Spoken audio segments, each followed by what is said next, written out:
This episode is brought to you by Fortis Mentis Psychiatry, where Black and Brown girls can find individual therapy, mindfulness and meditation coaching, medication management, and case management. To learn more, go to fortismentispsychiatry.com/safe place.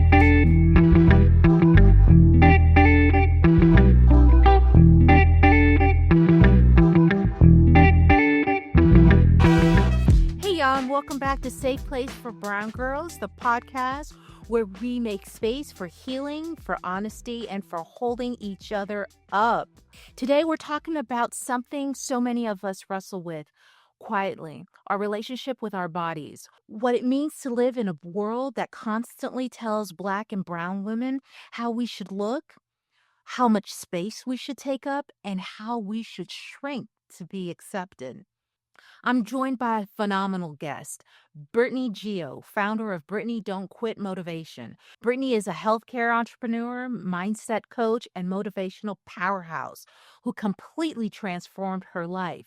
She lost 150 pounds, but more importantly, she found a new sense of self, strength, and confidence that has inspired women all across the country to stop quitting on themselves. In this episode, we're talking about body image, healing, and internalizing shame, the emotional side of transformation, and what it means to love and care for yourself before, during, and after the journey. So if you've ever struggled with your body image, felt stuck in your healthcare goals, or need a little push to believe that change is possible for you, this conversation is for you.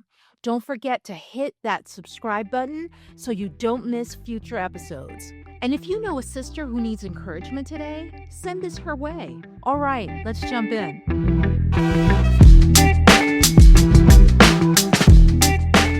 Hi, welcome to the show, Brittnay. How are you? I'm doing great. I'm excited. I'm excited to be here. Great. I'm excited that you're here too.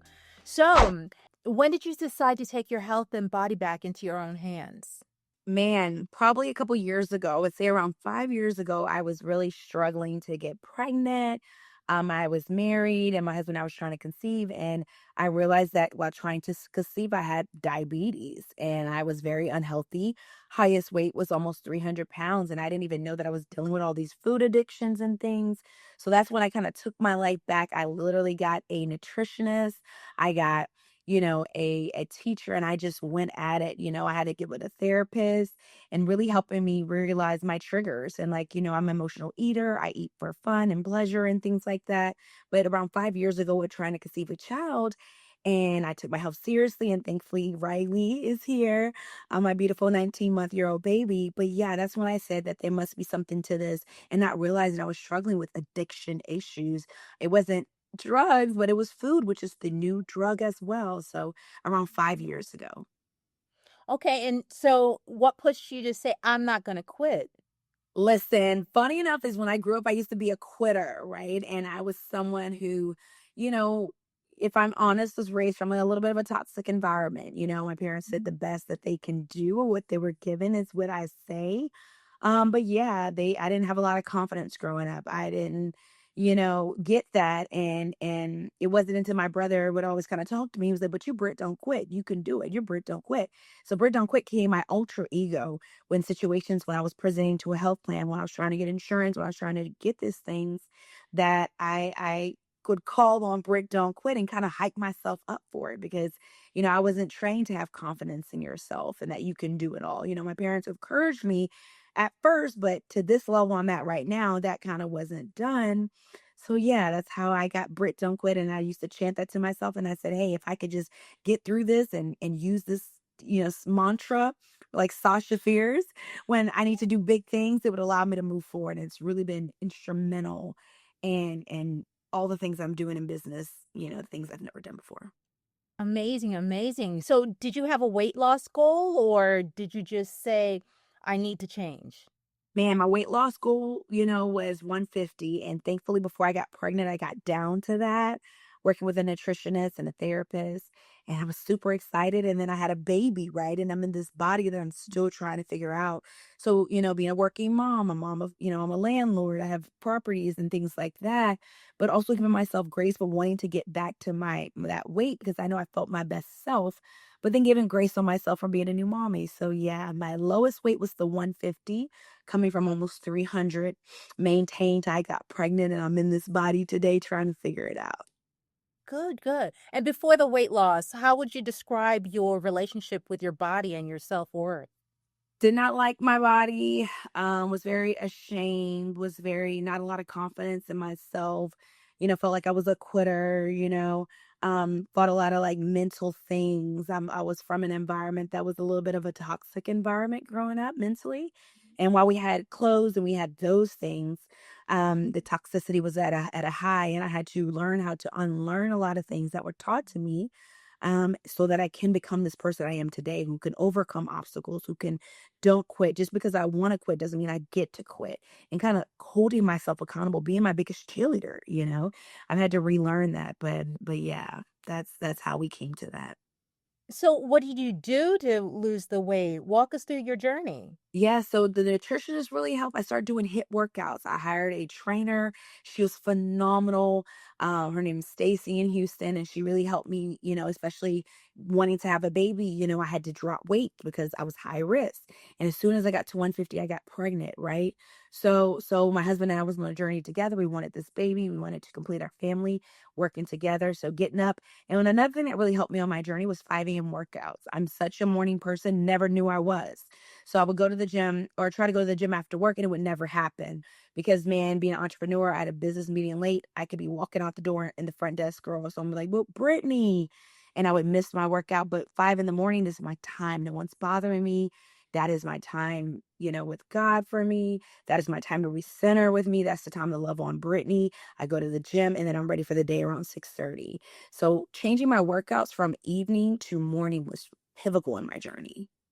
Okay. So, we know the physical changes are visible, but what internal shifts do you see in yourself during this process? How did you change internally? Oh my gosh, I started loving myself. I started saying that, kind of like Dr. Q said last night, I took my confidence back. And that's such a Mhm. powerful statement because I didn't know where that came from. Why is it that I was lack of confidence? Because someone took that from me. And thinking about my Mhm. childhood, I know exactly who those people are. And, when you take a kid's confidence at a very young age, it affects them as an adult. So I had to unlearn those things. I had to feel like I was worthy to lose the weight because I was, from fighting these mental monsters in my brain that was telling me, no, you need to just stay in this body. And thankful for Michael Florida, my nutritionist, who's like, Brittany, what you eat matters. Like it's half, 80% is what you're putting in your mouth and why you're eating. Why do you want to go get a kid's meal in a drive-through? Like why are you doing those things? And he helped me kind of focus on the reasons. It's because you're depressed. It's because you're an emotional eater. He started tying these mental health things. So while I was doing these things, and once I kind of put that connection together, it all made sense that, hey, I struggle and I need to get help. So, Britt, tap more into that experience. Tell us more. Yeah, particularly family members, um, I think, coming from where I was coming from, a lot of things were, just operating, right? A lot of things that our parents dealt with. And I know for me, my family was very just, while they believed in me and wanted to do that, it was more so like becoming a 10-year-old kid and like everything's your fault. Family members had a bad day and, it must have been Brittany's fault. You didn't get an A, it's your fault. And because my, family members, parents particularly struggled with mental issues, it was constantly put on me that it's always your fault. So like they had a bad day, it was you. You're being disrespectful. It's always you. And funny enough, I can't believe I'm sharing this, but one of the things they would say is like you're too dramatic ever since I was a little kid. And that still haunts me even to this day because I'm like, man, and I would find myself humbling myself in situations like, okay, well, maybe I might be too dramatic. I have to be quiet because it's not always about me and da da da da da da. Da. And now my therapist now would be like, well, look how that has worked out for you. Look how that high energy helps you. And, having to unlearn that. And yeah, just verbally abusive things that were said to me, just to make them, particularly my parents, feel better, and they were just two people that did the best they could, but just struggled themselves with a lot of these toxic environments they were from, and not even being aware that, hey, I'm saying these mentally, you know, vomiting things to a child and having to reflect that. A lot of fighting in the house. Having to, had a dad who came to me about everything. I remember being 10, 16 years old, dealing with their marriage and having to be a signing board and trying to keep the family together, right? With the lack of confidence. So yeah, that kind of stumbled me in a sense. And now that I'm over here trying to do big things, I had to realize how to blossom into the person I am today. But that was work, that was therapy, that was going to my childhood. And like I said, why they did the best they could do, just controlling tactics that really, you know, you lie so much you should be a liar. I heard that ever since I was probably 6 to late 20s to even today, and kids lie when they're young, so just those childhood things that were very normalized, were really, you know, held me accountable for a lot of things that at this point of time as a kid, yeah, that's a common thing. But then even today, dimming my light because I'm still too dramatic, right? So having to fight through that feelings of going into a board meeting, coming and leading a company, but I'm too dramatic. Maybe I should. So thankfully working with coaches and a therapist, I said, no, I'm dramatic and I love it. I own it. Thank you. Thank Yeah. you. I love Mm. it. Thank you. And even Yeah. having those conversations with my family members about, well, even though you say that, that actually worked out really well for me. And, I love the dramatic side of me. My daughter's extremely dramatic, extremely energized, extremely bubbly. And once I was working with a therapist, a lot of, personalities are like that. And that's okay. Like, so just I'm Celebrate. learning these toxic vomiting words and behaviors and traits that were put on me as a child and having carried the load of my family of keeping the family together and their marriage together, which had nothing to do with me, right? I'm 10 years old.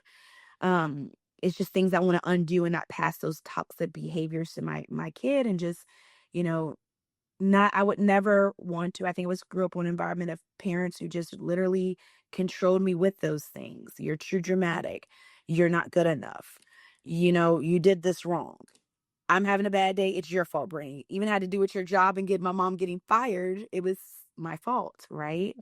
So had to like sit there as a kid and be like, it's kind of sad, but I'm gonna just share it. I would pray at 10 years old and be like, God, help me not be dramatic. Help me not be dramatic. Help me not be dramatic. And now looking back at those memories as an adult, that was weird for you to tell me as a child because kids are dramatic, right? Like it's normalized.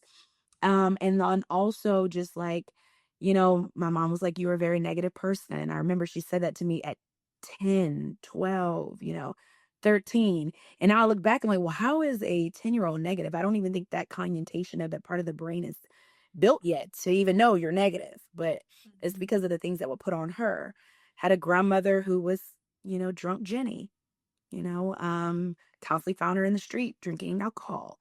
So, I've forgiven my parents a lot for what they've done because you did the best you could do. You were from toxic environments. Dad grew up, father died at an early age, mom was never there.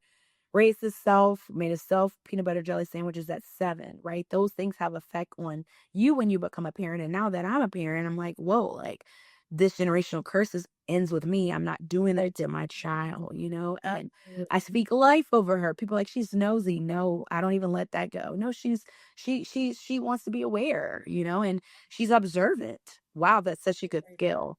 So Absolutely. constantly Absolutely. rebutting that back.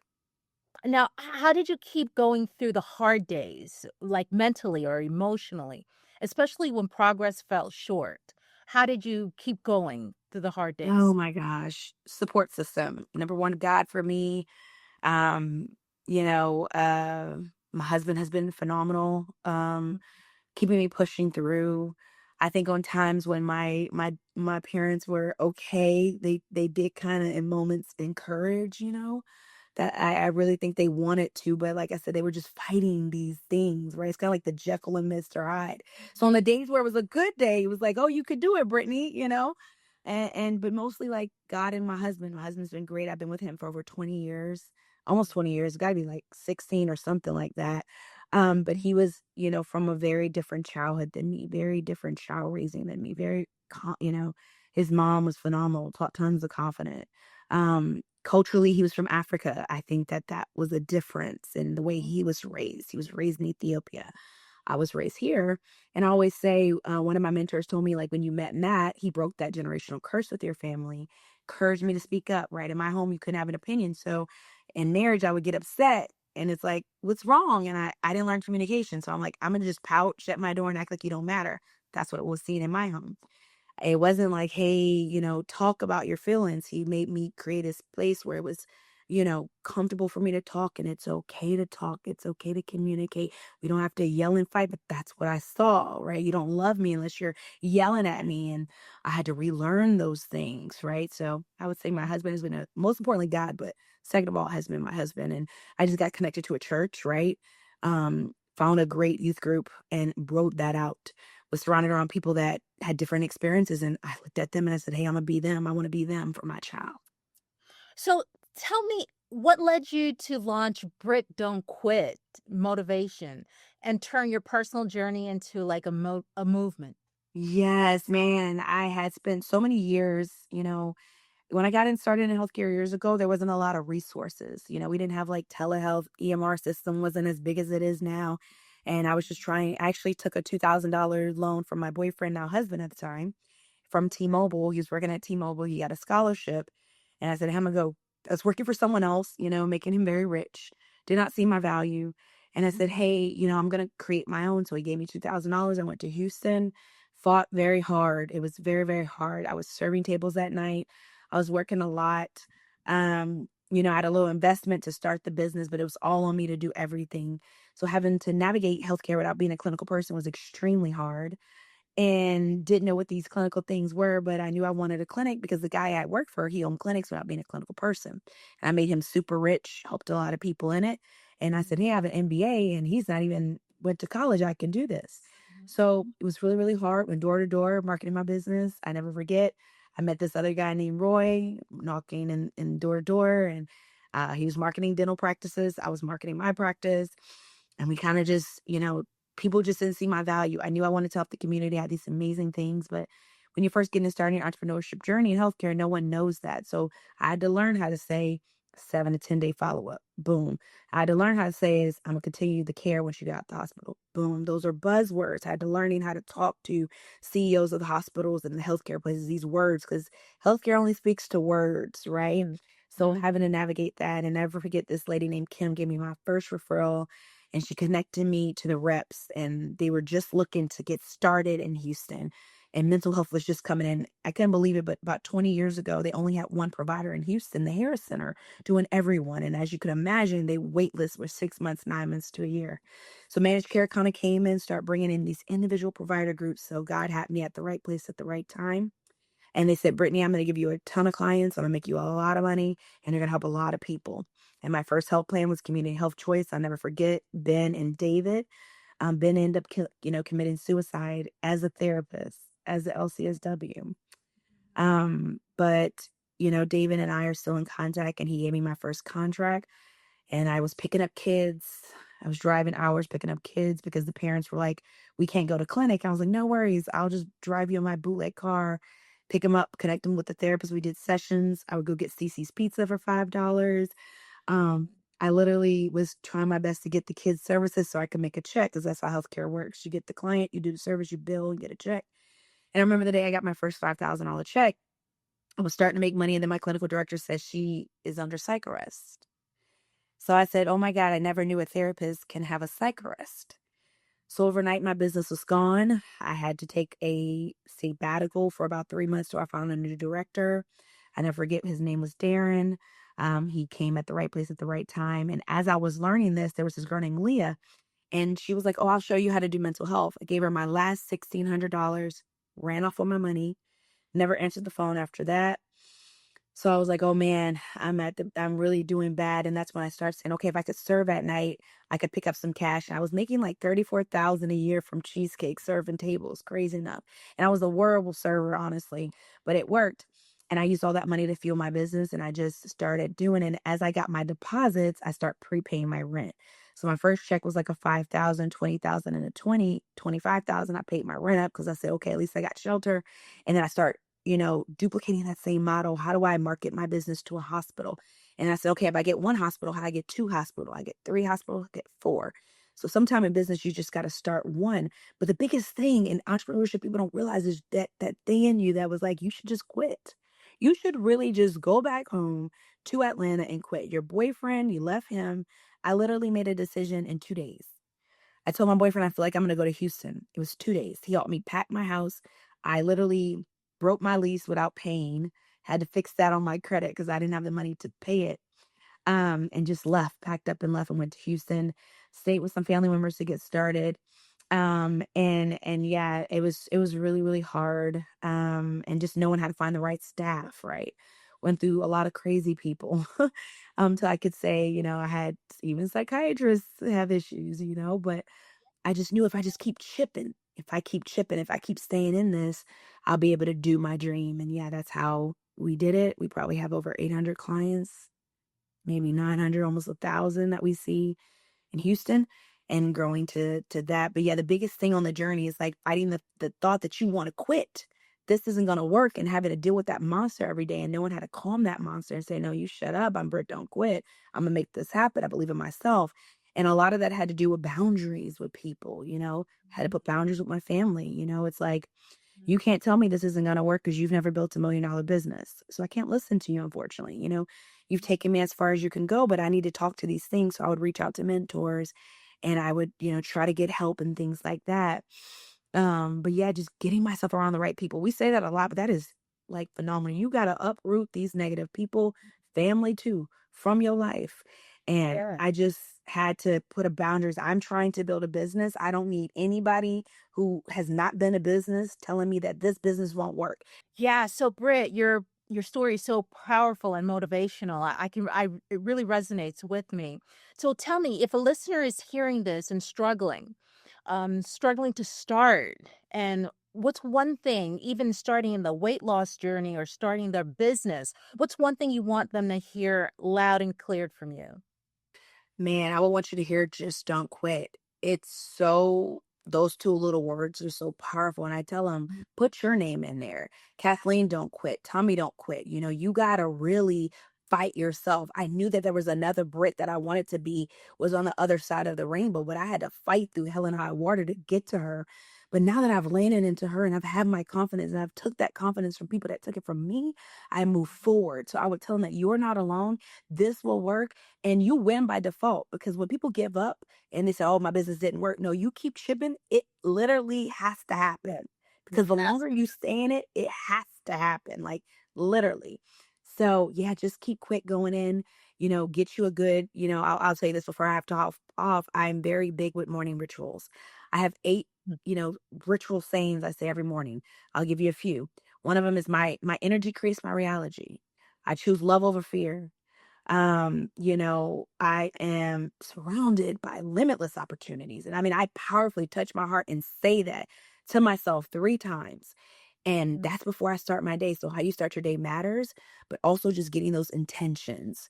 Yeah, because we're all in this together. Get you around like-minded individuals and don't quit. It will work. Wonderful, wonderful. Thank you so much, Britt, for coming and joining with us and sharing your story. It was an amazing story. I know it resonates with a lot of the women that are on this channel and on this journey. And thank you again. So, Britt, what's the best way to get in touch with you? Yes, you can follow me on Instagram, Brittnay Don't Quit Movement. You can follow me on TikTok as well as LinkedIn under Brittnay Gio Consulting Firm, where we help people start their private practice and you learn from all those mistakes I was making back in the day. You could prevent that from working with me. Amazing. And thank you so much for joining us, Britt, again.